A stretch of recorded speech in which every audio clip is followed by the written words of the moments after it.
Assalamualaikum warahmatullahi wabarakatuh.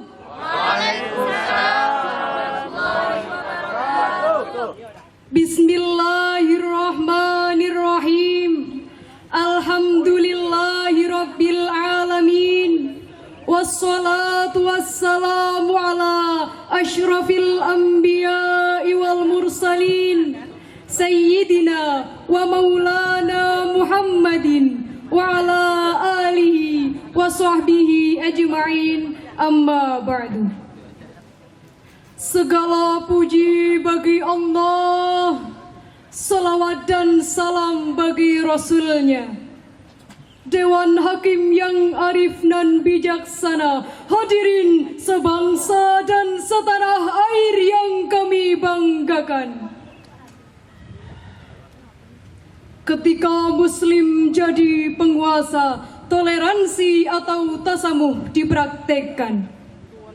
Sejarah menorehkan toleransi beragama dilakukan oleh Salahuddin Al-Ayyubi ketika merebut Yerusalem pada tahun 1187 Masehi. Begitu pula hal yang sama diberlakukan ketika Muhammad Thani Al-Fatih membebaskan Konstantinopel pada tahun 1453 Masehi. Ironisnya, ketika umat Islam dalam posisi lemah, mereka ditindas dan ditolimi. Nasib Muslim Spanyol ketika dikalahkan Isabella dan Ferdinand adalah contoh di masa lalu. Dan nasib Muslim Rohingya di Myanmar adalah contoh yang bisa kita saksikan hari ini. Bagaimana sebenarnya kita bersikap terhadap non-Muslim? Untuk menjawab hal itu, perkenankan kami dalam Majelis Musabaqah Syarhil Quran MTQ Mahasiswa Nasional ke-15 menyampaikan syarahan Al-Quran yang bertajuk Toleransi Beragama Muslimin. Semoga paparan ini menambah keyakinan tentang keagungan ajaran Islam, dan bagi non-Muslim semoga menjadi inspirasi tentang pentingnya melaksanakan toleransi dalam kehidupan. Di antara ayat Al-Quran yang bisa menjadi rujukan tentang perlunya sikap toleransi terhadap pemeluk agama lain adalah Quran Surah Al-Mumtahanah ayat 8 yang berbunyi, A'udzu billahi minasy syaithanir rajim.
ارفع يا أخي. إن الله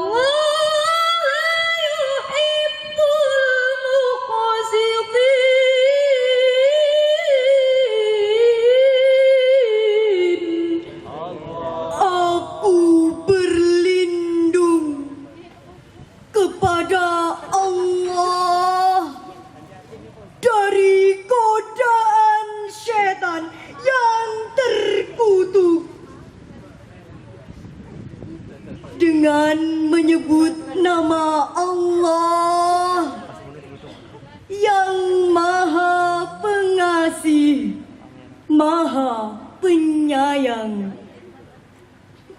Allah tiada melarang kalian untuk berbuat baik dan berlaku adil terhadap orang-orang yang tidak memerangi kalian karena agama dan tidak pula mengusir kamu dari negerimu.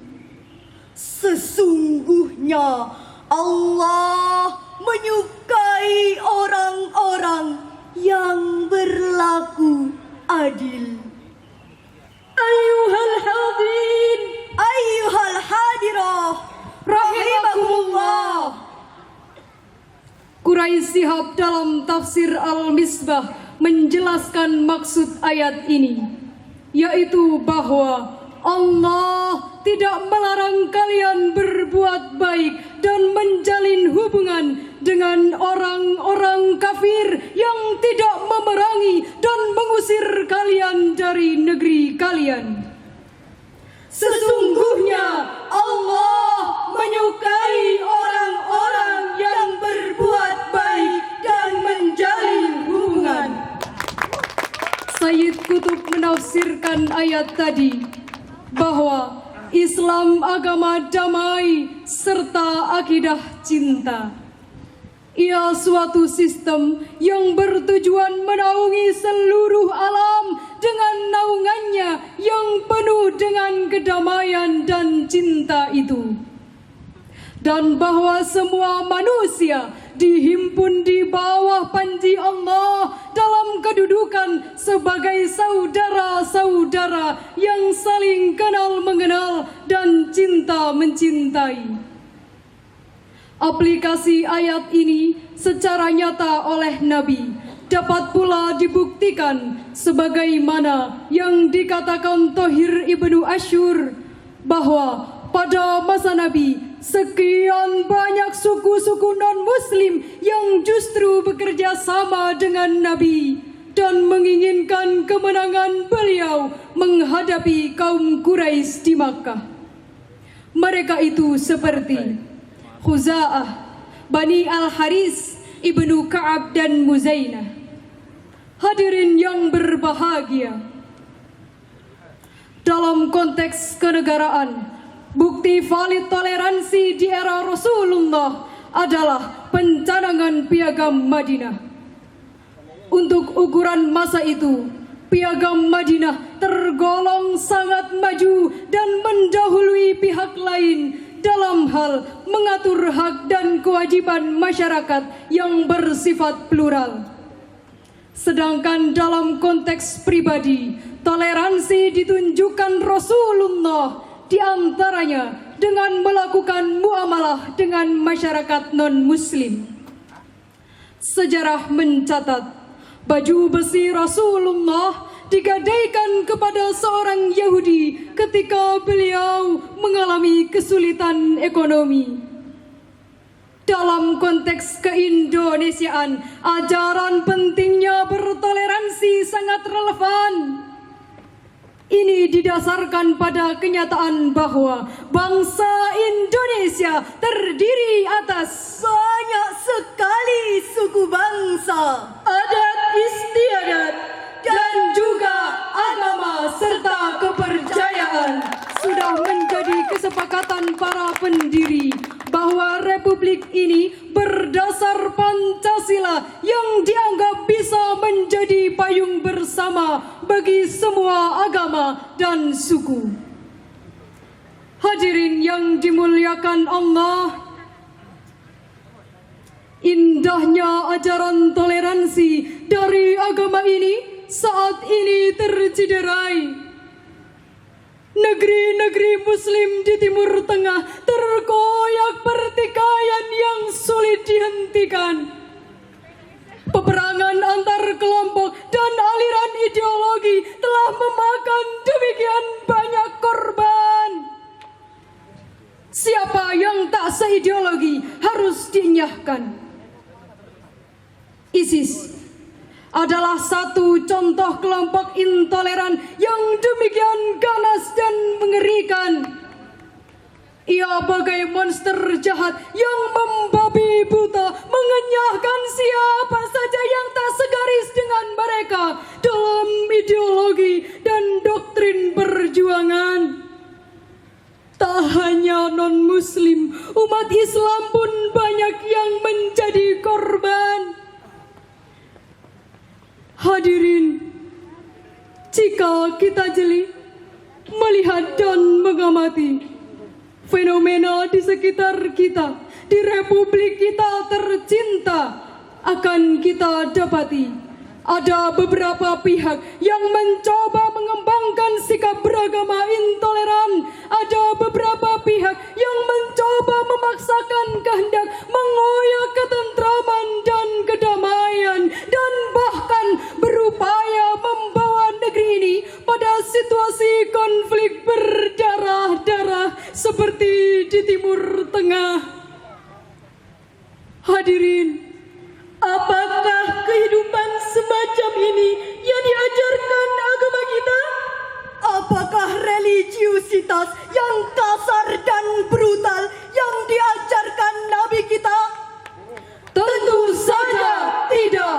Rasulullah mengajarkan agama ini dengan lemah lembut. Dalam Al-Quran, surah Ali Imran ayat 159, Allah berfirman yang berbunyi, Bima rahmatin minallahi lintalahum.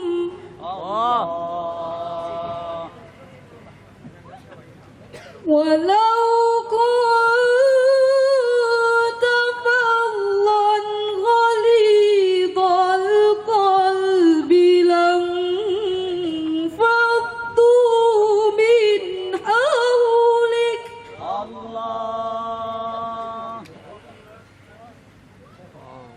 Fa'fu anhum wastaghfir lahum wa syawirhum fil amr.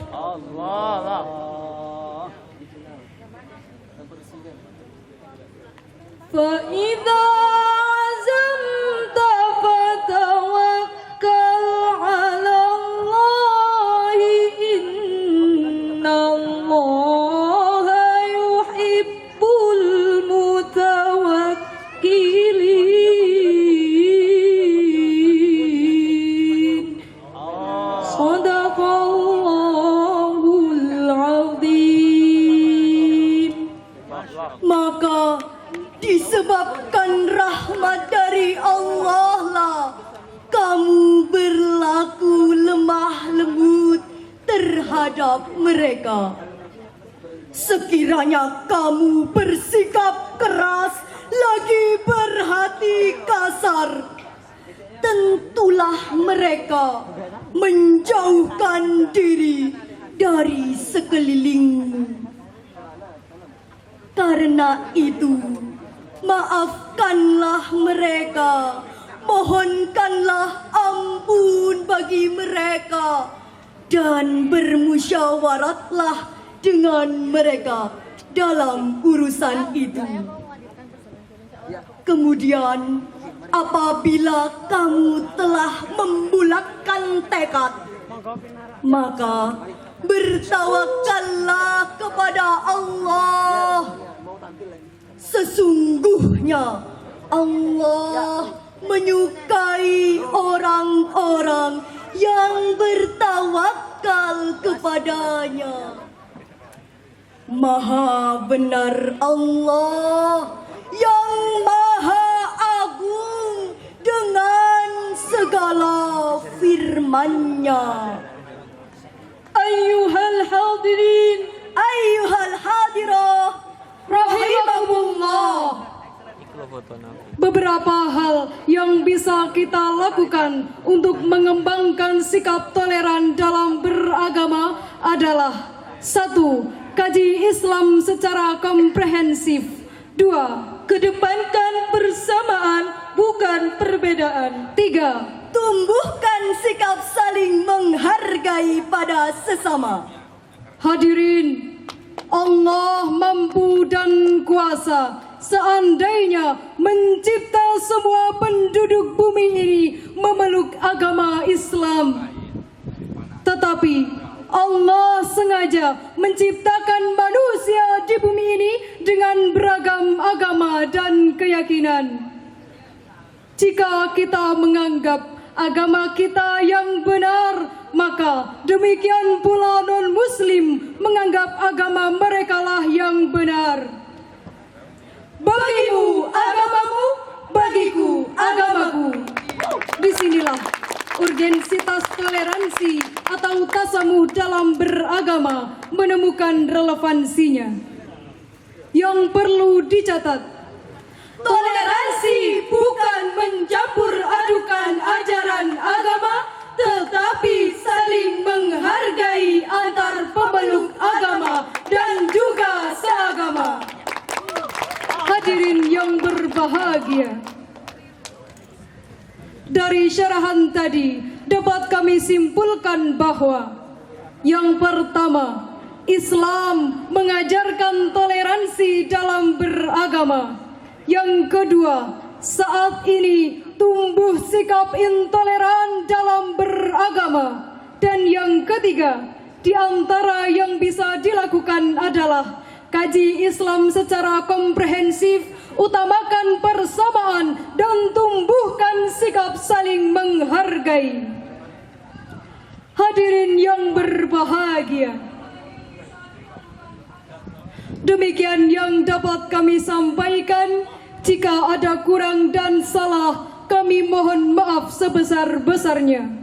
Semoga ada guna dan manfaatnya.